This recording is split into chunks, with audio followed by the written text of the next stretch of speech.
వీడియోలో ప్రామిసరీ నోట్లో ఎంత అమౌంట్ వేయవచ్చు అనేది తెలుసుకుందాం. మై రిక్వెస్ట్ ఏంటంటే మీరు లాంగ్ వీడియోస్ కూడా చూడండి. ఎందుకంటే షార్ట్ వీడియోస్లో కొంచెం just basic what is what అని చెప్తాము.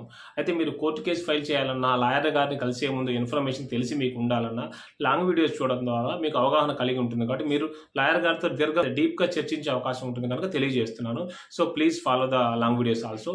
అండ్ ప్రామిసరీ నోటు రాసేటప్పుడు లిమిటేషన్ ఉందా, అంటే 2 లక్షల వరకే రాయాలా, 3 లక్షల వరకే రాయాలా అనేటటువంటిది ఏమైనా ఉందా అనే అంశం తెలుసుకుందాం. ఎందుకంటే ప్రామిసరీ నోట్లు ఖచ్చితంగా ఇంత రాయాలి, ఇది లిమిటేషన్ అని చెప్పబడలేదు. ఫర్ ఎగ్జాంపుల్ మీరు ఒక 50 లక్షలు రాశారు, లేదా ఒక ₹1 కోటి ఒక వ్యక్తికి ఇచ్చారని చెప్పేసి ప్రామిసరీ నోట్ రాసుకున్నారు.